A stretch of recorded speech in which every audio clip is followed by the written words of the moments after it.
les amis qui suivaient un mot pour aujourd'hui, heureux de pouvoir à nouveau partager une pensée avec vous. Et nous lisons sans plus tarder dans le deuxième livre des rois, au chapitre 4, et à partir du verset 1er, voici ce qu'il est écrit.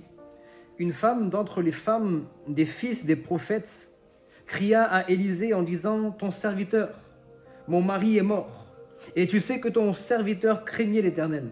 Or, le créancier est venu pour prendre mes 2 enfants et en faire ses esclaves. » Élisée lui dit « Que puis-je faire pour toi? Dis-moi, qu'as-tu à la maison ?» Elle répondit « Ta servante n'a rien du tout à la maison qu'un vase d'huile. » Et il dit « Va demander au dehors des vases chez tous tes voisins, des vases vides, et n'en demande pas un petit nombre. Quand tu seras rentré, tu fermeras la porte sur toi et sur toi et sur tes enfants. Tu verseras dans tous ces vases et tu mettras de côté ceux qui seront pleins. » Alors elle le quitta, elle ferma la porte sur elle et sur ses enfants et lui présentait les vases et elle versait. Lorsque les vases furent pleins, elle dit à son fils « Présente-moi encore un vase » mais il lui répondit « Il n'y a plus de vase » et l'huile s'arrêta. Amen. Une pensée ce matin assez simple, c'est te dire que tu dois prendre garde aux paroles que tu emploies. Parce que les paroles que tu emploies peuvent te limiter. En tout cas, limiter ta foi. Les pensées que tu peux avoir peuvent te limiter et limiter ta foi. Je m'arrête juste sur une phrase de cette femme alors que le prophète lui demande « Qu'as-tu dans ta maison ?» Et elle répondit « Ta servante n'a rien du tout à la maison. » Elle n'a rien du tout. Mais elle rajoute qu'un vase d'huile. Et en fait, c'est un fait. Elle n'a qu'un vase d'huile. C'est vrai, c'est pas grand-chose. Par rapport à la situation qu'elle est en train de traverser, c'est pas grand-chose, je le reconnais. Mais dire qu'elle n'a rien du tout, c'est pas vrai non plus. Elle a quand même un vase d'huile, mais dans son esprit, elle s'est limitée.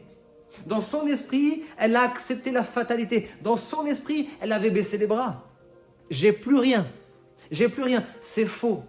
De dire que tu n'as rien, c'est faux. Avec le peu que tu as, Dieu peut faire des choses extraordinaires. Comme ce petit garçon qui avait seulement 5 pains et 2 poissons. Et on a dû se moquer de lui. Lorsqu'on est venu chercher certaines personnes pour demander s'il y avait une solution, et que ce petit garçon est arrivé avec ses 5 pains et ses 2 poissons pour nourrir toute une foule de milliers de personnes, on a dû se moquer de lui. Mais Jésus ne s'est pas moqué de lui. De ces 5 pains et ces 2 poissons, Jésus a rendu grâce. Et avec ces 5 pains et ces 2 poissons, toute une multitude a été nourrie, a été même rassasiée. Et il y avait encore du reste. Alors peut-être qu'à l'image de cette femme, lorsque tu réfléchis à ta vie, lorsque tu réfléchis à ce qui te reste, tu dis « j'ai plus rien du tout ». Mais regarde un petit peu plus en profondeur et tu verras que peut-être il te reste un vase d'huile. C'est vrai, c'est pas grand-chose. Mais les mots que tu emploies te limitent. Ne dis pas « c'est rien du tout ». Ne dis pas « c'est impossible ». Tu peux dire que c'est difficile. Oui, il y a des situations que nous traversons qui sont difficiles à surmonter. Je le reconnais, je l'accepte. Mais ne disons pas « c'est impossible » parce que ce qui est impossible à l'homme est possible à Dieu. Alléluia. Arrête de te limiter ou bien arrête de limiter Dieu. J'ai souvent entendu de la part de chrétiens « c'est comme ça, c'est plus fort que moi ». Non, non, non, n'accepte pas la fatalité dans ta vie. C'est pas plus fort que toi. Et si tu veux reconnaître que c'est plus fort que toi, ça l'était lorsque tu étais seul. Ça l'était lorsque tu luttais par tes propres forces, selon la chair. Mais Christ habite en toi maintenant, alléluia. Christ habite en toi par son esprit. Et la Bible dit que celui qui est en toi, il est plus fort que celui qui est contre toi. Celui qui est en toi, il est plus puissant, il est plus grand. Celui qui est en toi, c'est celui qui te transforme de jour en jour, de gloire en gloire à l'image du Seigneur. Celui qui est en toi, c'est celui qui te sanctifie, c'est celui qui te purifie, c'est celui qui te rend fort, c'est celui qui te donne la capacité de résister à la tentation. Arrête de dire c'est plus fort que toi. L'Esprit de Dieu habite en toi maintenant. Change ton vocabulaire. Change ta mentalité, change ton système de pensée.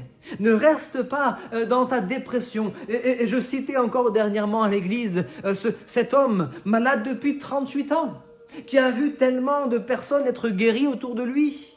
Et certaines fois, à chaque fois qu'il voyait une bénédiction qui tombait à côté de lui, ça devait encore plus l'enfoncer.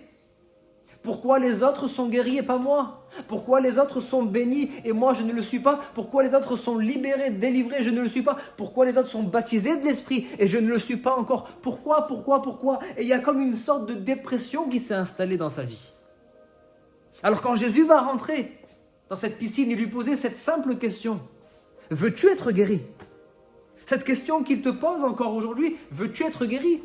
Veux-tu être délivré de ton addiction au jeu d'argent, de ton addiction à la pornographie, de ton addiction à la drogue, à l'alcool ou à la cigarette, ou je ne sais quoi encore? Veux-tu être délivré? Veux-tu réellement être revêtu de la puissance du Saint-Esprit? Veux-tu? Cet homme va répondre en disant « Je n'ai personne ».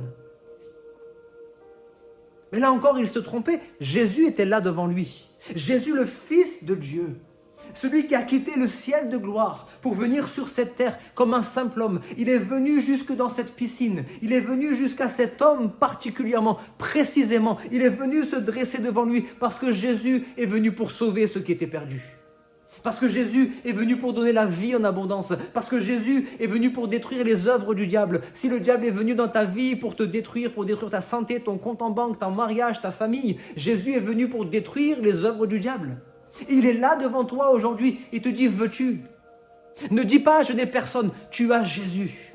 Ne dis pas, je n'ai rien. Tu as le Saint-Esprit de Dieu qui est en toi. Tu as la parole de Dieu. Lorsque Pierre et Jean sont devant cet homme, et je termine avec ça, et qu'ils sont devant cet homme qui est là, boiteux devant le temple. Il dit, je n'ai ni argent ni or, ça c'est vrai, j'ai pas. Mais ce que j'ai, je te le donne au nom de Jésus-Christ, lève-toi et marche. Alléluia.